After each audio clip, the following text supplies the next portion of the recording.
उनकी जिद के कारण और इन दोनों की लड़ाई में ये एम्स जो है ये भेंट चढ़ गया। 750 बेड का यह हॉस्पिटल बनना था। तो उत्तर बिहार के लोगों को जाने की जरूरत नहीं पड़ती दिल्ली या पटना, यहाँ के भी लोग 2.5 घंटे में पहुँच जाते हैं। यहाँ के लोगों के लिए 2 एम्स हो जाता, एक दरभंगा एक पटना। 750 बेड का अस्पताल बनता, 100 सीट का एक मेडिकल कॉलेज भी वहाँ खुलता। तो अस्पताल नहीं होता, एक मेडिकल कॉलेज भी खुलता, एक नर्सिंग कॉलेज खुलता, 15 से 20 सुपर स्पेशलिटी अस्पताल होते हैं। अरे जो होता है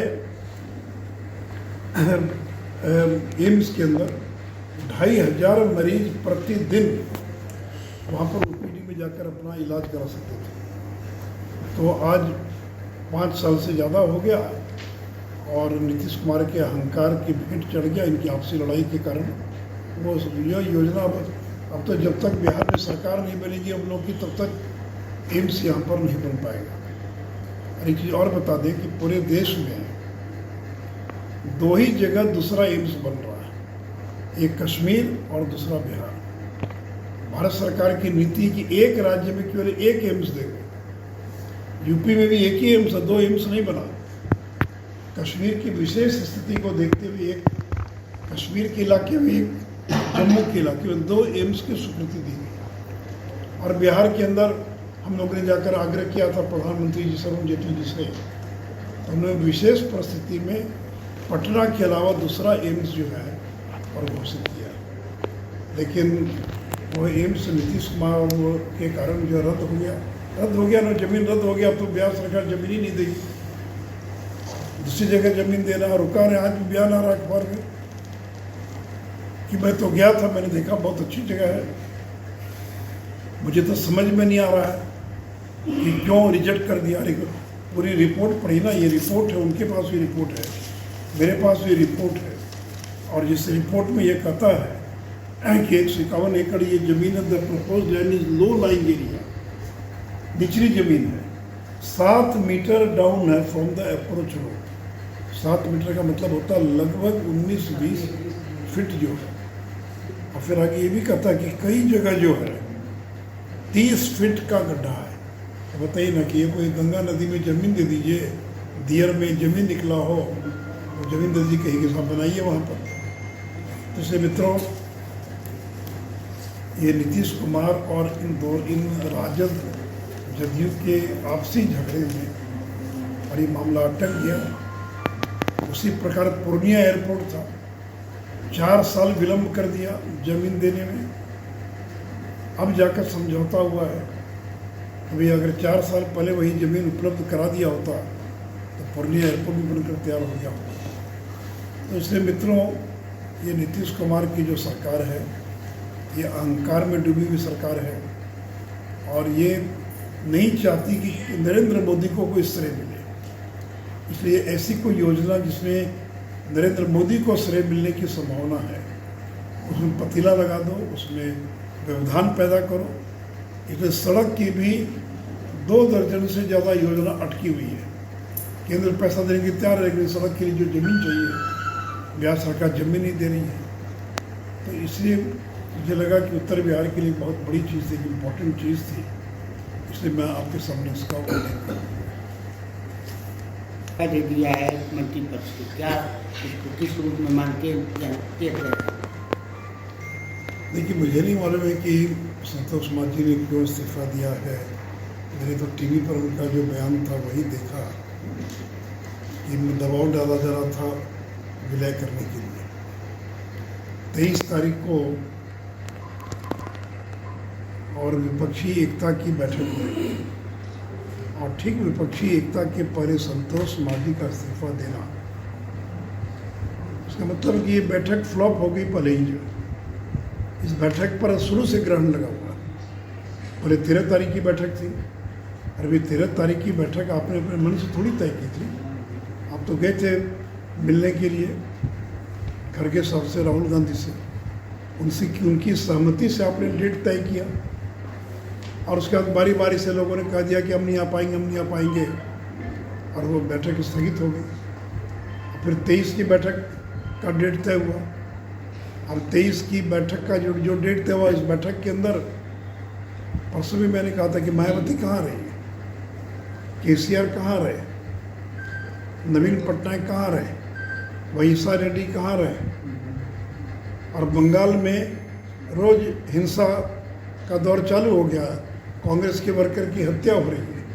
तो नीतीश जी पहले बंगाल में दोनों को एक साथ मंच पर लाकर पंचायत चुनाव तो मिलकर लड़वा दीजिए, क्योंकि बंगाल में बिहार जैसा पंचायत चुनाव नहीं होता है। वहाँ पर पंचायत में भी सिंबल पर चुनाव होता है, जैसे हमारे यहाँ बिहार में सिंबल पर इलेक्शन नहीं होता, लेकिन बंगाल में वार्ड मेंबर का भी चुनाव, मुखिया का भी चुनाव, जिला परिषद का चुनाव, ये बाकायदा सिंबल पे होता चुनाव। हर पार्टी अपने उम्मीदवार खड़ा करती है। तो अभी पंचायत का चुनाव है, तो 23 तारीख की बैठक के पहले कम से कम ममता बनर्जी और तृणमूल कांग्रेस और सीपीएम को समझौता तो करा देते, लेकिन आप बुला रहे हैं और समझौता नहीं करा पा रहे हैं। या अरविंद केजरीवाल पिछले 25 दिन से समय मांग रहे हैं खड़गे साहब से मिलने के लिए। अध्यादेश के मुद्दे पर खड़गे साहब समय नहीं दे रहे हैं। तो आपका तो दोनों से संबंध है, तो क्यों नहीं समय दिलवा रहे हैं? अब वो आएंगे कि नहीं आएंगे ये भी पता नहीं है।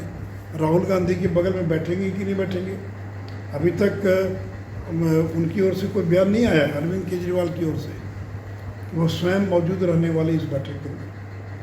तो संतोष मांझी ने, और जीतन राम मांझी देखिए दलितों के बिहार के सबसे बड़े नेता हैं। रामविलास पासवान जी के मृत्यु के बाद सबसे बड़े नेता हैं दलित समाज के, और उनके बेटे का इस्तीफा होना ये इतना बड़ा धमाका है। और ये ठीक विपक्षी दलों की बैठक के पहले धमाका हो रहा है। ये क्या दर्शाता है? ये दर्शाता है कि इनकी बैठक तो पहले ही फ्लॉप हो गई। इस बैठक पर ग्रहण लग गया, और अभी देखिए अभी तो है 10 दिन, कौन कौन लोग आते हैं, कौन कौन लोग नहीं आते हैं। तो इसलिए जो संतोष मांझी का जो इस्तीफा है वो ये दर्शाता है कि महागठबंधन टूट के कगार पर है। अच्छा देखिए, लोगों को मालूम है कि नीतीश कुमार का कोई भविष्य नहीं, न उनकी पार्टी का कोई भविष्य है, न उनका कोई भविष्य है। उनके पास केवल 44 MLA बचे हैं। ये 44 MLA, तो 44 MLA की जो पार्टी है बिहार में 243 MLA होते हैं, और केवल 44 MLA। और एक ज़माने में क्या था, 110 विधायक होते थे जनता दल के, 110 से घटते घटते 44 पर पहुंच गए। आज बिहार में तीसरे नंबर की पार्टी है जनता दल यू, और ये नीतीश कुमार की अंतिम पारी है। इसके बाद वो मुख्यमंत्री के उम्मीदवार भी नहीं हो सकते, या उम्मीदवार भी नहीं होंगे। तो नीतीश कुमार की पार्टी का भी कोई भविष्य नहीं है, और न उनका कोई भविष्य है। और मांझी जी का समझौता नीतीश कुमार के साथ था, न कि राजद के साथ था। इसलिए साथ छोड़ के चले गए, उपेंद्र कुशवाहा चले गए छोड़कर। ये कोई पहली टूट थोड़ी है। तो 8 महीने के भीतर जब से महागठबंधन बना है, 2 बड़ी टूट जनता दल यू के गठबंधन में हो गई। उपेंद्र कुशवाहा तो उन्हीं की पार्टी में थे, तो पूरी पार्टी हिल गई है। और उनके विधायक, उनके सांसद जो हैं, लोकसभा का चुनाव होने वाला है, 16 सांसद बीजेपी की कृपा से जीत कर आए। वो सांसद जो है वो बीजेपी के दरवाजे पर खटखटा रहे हैं शामिल होने के लिए, लेकिन बीजेपी ने तक दरवाज़ा नहीं खोला है। तो इसलिए देखिए, ये पार्टी का तो कोई भविष्य नहीं है। 24 आते आते जनता दल यू बिखर जाएगा। फिर जब नाव डूबने लगती है तो लोग जान बचाकर पानी में कूदने लगते हैं, जान बचाकर भागने लगते हैं, या कहते हैं कि चूहा को मालूम पड़ जाता है कि अब खेल ख़त्म हो रहा, तो भागने लग जाता है। तो वही स्थिति हो रही है नीतीश कुमार की पार्टी की और स्वयं नीतीश कुमार की। इसलिए अगर संतोष मांझी ने इस्तीफा दिया तो हम इसका स्वागत करते हैं, और ये कदम, अच्छा कदम आपने उठाया संतोष मांझी जी। इसलिए अब आगे देखिए, आगे जीतन मांझी जी और क्या करते हैं। लेकिन कह रहे हैं कि हम नीतीश कुमार के साथ ही रहेंगे। हाँ, तो इसलिए अब तो उनको तय करना होगा, साथ में रहेंगे तो इस्तीफा कह देंगे। इस्तीफा देने का मतलब क्या होता है? कोई आदमी क्यों जो साथ में रहेगा, कोई CPI CPM तो है नहीं कि भाई हम रहेंगे साथ में लेकिन मंत्री नहीं बनेंगे।